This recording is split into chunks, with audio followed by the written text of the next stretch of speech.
So today, what we really want to emphasize, and we can feel you're up for it, what we really want to emphasize is the close proximity. It's so close that you could call it instant manifestation, although that freaks you out. The close proximity between the alignment that you achieve deliberately with your vortex and the manifestations that follow, or the not closeness with your vortex that you achieve and the manifestations that follow. We want to show you how whatever it is you're feeling is causing the manifestations to unfold. Now, sometimes you don't believe that because it feels like, oh, there's already people out there. There are already situations that have been created. I cannot create in the experience of another. But we want you to understand that you can evoke, you can elicit, you can rendezvous with, in fact, not just can you, but you do, with precisely in the moment how you're feeling in the moment, with precisely how you're doing, how you're feeling in the moment, with precisely how you're doing, how you're feeling in the moment. Now, friends, freak you out or not, that's instant manifestation. You can be observing something that's not so good, and maybe it's irritating you, maybe it's frightening you, maybe it's just frustration. It could be anywhere in that range of unwanted emotions, strong or not so strong. And as you focus there, you cause a vibration within you to reverberate in response to whatever it is that you're observing. You just let often that circumstance train you into a vibrational frequency. And then everything that happens to you now, this could take a while, now, reflects what you've got going on vibrationally. Now, what you've got going on vibrationally is always reflected to you by what you feel. But what happens to you so often is you become accustomed to feelings that are indicators of vibration that's going to reflect back to you more stuff that you really don't want so much. But you're hardy, we know. You take those classes, those stiff upper lip classes. You take those wrestle it to the ground and kill it classes. You take those life isn't supposed to be fair or fun classes. You take those I'm strong and I'm hardy and I can endure and I can persevere and life isn't supposed to be fun. And we say, yes, it is. It's supposed to be fun, not just now, but always. And then the real fun is to recognize either because the feeling didn't feel good or because the manifestation doesn't feel good. Maybe somebody says something to you that you didn't like, that you didn't think they should have said, that you didn't really believe you had coming, and that most of all you don't ever want to hear it again. But you're hearing it, it's happening. And why is it happening? Is it happening because reality has descended on you? Or is it happening in response to a vibrational stance that you've been practicing that you maybe didn't even know you were practicing until it manifested? But here it is. Reality happens. We've seen the bumper stickers. We like this one better. Reality happens. So then you say, we want you to say, oh, but I get this stuff. I know that I'm the creator of my own experience. I'm not a regurgitator. I observed that and I had a regurgitating knee-jerk response to it, which I kept practicing because it was really absurd and obscene what happened. And so I told everybody that I saw for a while, do you know what that guy said? Do you know what he said? Do you know what he said? Do you know what he did? Do you know how he made me feel? So you keep it going for a little while, but in all of that, launching, clarifying,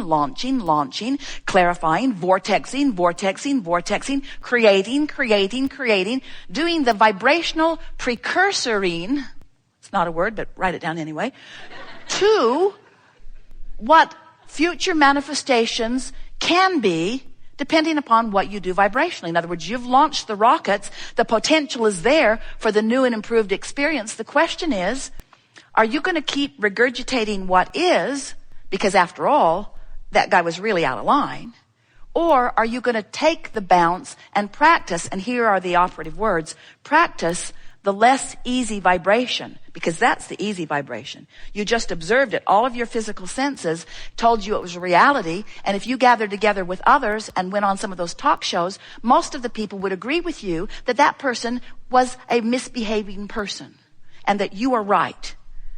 But we are wanting to say to you, it doesn't matter how right you are in your negative emotion or in your pushing against, you are depriving yourself of the creation that has been born out of it, and you can't feel good until you come along with the new creation, because you got to keep up with you. You got to keep up with you. And what you're going to come to realize as you play with this more and more in a conscious, deliberate way is that it is oh so fun to witness something unwanted, maybe something really unwanted, because in the knowing of what you don't want, there is a bounce or the other end of that vibrational wavelength that knows exactly what you do want. And even though you can't maybe speak what you want because you're so embroiled in what you don't want, what you do want's bouncing out of you, bouncing out of you, bouncing out of you, because friends, you just got to know how obvious it is when you know what you don't want, you know what you do want. In other words, that's that deciphering process, isn't it? And when you really don't want it, you really do want something else. And when you sort of don't want it, you sort of don't want something else. But this process helps you to define whether you can speak it or not. So this expansion is contained, and that's not an accurate word because it's fluid and flowing, but it is held. That's not really the right word either because it's fluid and flowing, but it's gathered is a better word. It's amassed is a better word in what we're depicting as a vibrational vortex. And the reason we call it a vortex is because in this attraction power, there's this constant gathering of things that match this desire. We call those the cooperative components. The cooperative components to what you are asking for. Well, vibrationally speaking, that's sort of boring, Abraham, because I can't see that stuff amassing. I trust you sort of, but I can't see it, so it's conceptual. It's a theory. Feels a little like fairy dust all over it. I get the idea of it. I believe that vibration precedes everything. But to ask me to believe in a vortex that I can't see, when there's all this manifestation that I can see, oh, Abraham, manifestation is more compelling. Because we can gather together in groups. We can agree on what we see. We can take tests about it. We can accurately acknowledge what it is. Manifestation is meaty. It's seeable, hearable, smellable, tasteable, touchable. It's reality.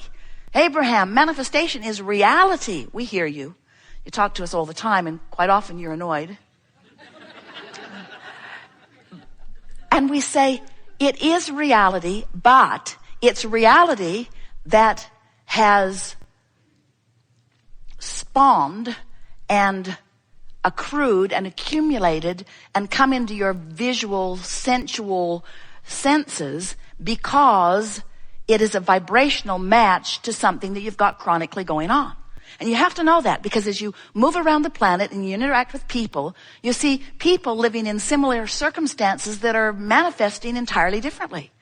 You see people who everything seems to always go wrong for them, and you see people who everything seems to always go right for them. And you just got to know there's a vibrational variance that makes the difference in what's happening to you, not just generally, but specifically moment by moment.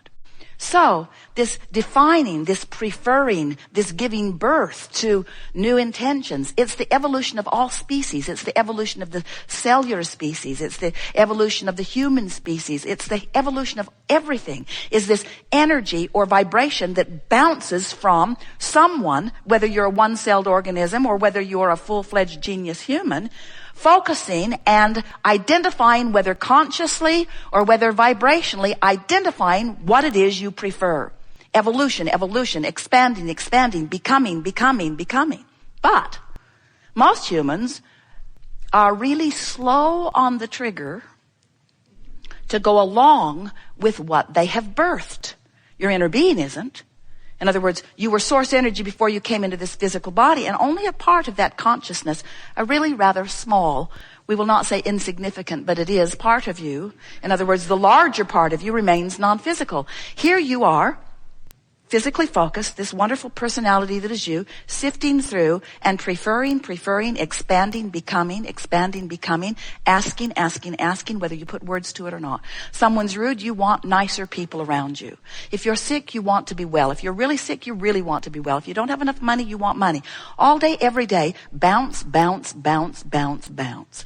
And the source within you becoming, because every time you say, I'd like that, source who holds no resistance, your inner being who holds no resistance, becomes what you've asked for, vibrationally speaking. Now, that doesn't ring your bells very much because you're into manifestation, and it's okay. That's why you're here in these flesh, blood, and bony bodies. You have come for manifestations. You've come to this leading edge because, to line up and manifest, it just doesn't get any better than that. This is not catching up time. This is leading edge time. You're not here to prove worthiness through your manifesting. You're here to prove creation through your manifesting. In other words, you're here to create through manifestation. So, as you stand in your physical body and you're aware of the buffet that's before you, some things you can look right at and know you prefer them, and some things you can look at and know that you would like it to be better. And have you noticed that if you let yourself believe in your own or global or mass consciousness, personal or bigger expansion, that you cannot stop for a moment thinking of what would be better? Esther's been in the new kitchen in Texas, and most things that are in most cupboards have not been there very long because she keeps finding a better place for everything. Anyone who's trying to find something that was there yesterday is in trouble because today it's in a new and improved place for a while. In other words, she'll find the place that works perfectly in time, but it's very funny to her that there are so many places for improvement no matter how good something is. You never run out of the desire to expand because you are eternal beings. So what we're getting at is you could be observing something that isn't something that you want. And as you're observing it, you're taking it in, you're having conversations about it, and in doing so, you're holding your vibration in an even more specific place. Because the more attention you give to anything, the more specifically focused you are, and the more specifically focused you are, the faster the energy moves and the faster the manifestation becomes. So you could be looking at this thing, and let's call it, for sake of this analogy, something unwanted, and this is the point we want to make with you. Without even realizing it, your observation of your current financial condition or your physical condition or your relationship condition or whatever it is that you're focusing upon, your attention to it is causing a vibrational response in you which equals your point of attraction. Now, your point of attraction isn't something that's going to happen tomorrow or the next day or the next day. Your point of attraction is something that's manifesting now. So much so that this thought and this conversation that you've got going on is going to cause the next people who walk into your experience to reflect back to you precisely what it is you've got going on. Pay attention to that. Pay attention to how close on the heels of what you're feeling, especially if you're feeling it strongly, the manifestation follows. We have adored this interaction. It is delicious to interact with you. We can feel that you are in an entirely different place of understanding. You can feel the power of the vortex, and your relationship with it has shifted dramatically. We are eager to observe the manifestational evidence of the vibrational shift that has taken place within you. You now know deliberate creation in a whole new way. And everyone with whom you interact is just going to be this godsend of a reflection of how you're doing vibrationally. It's so nice. Manifestation fast on the heels to let you know where you are. And why would there be such a loving universe that would give you constant feedback about where you are? Because you're supposed to feel good. Because it's right that you feel good, that it's natural that you feel good. There is great love here for you. And as always, we remain consistently and insistently with practice beyond verbal description in the vortex.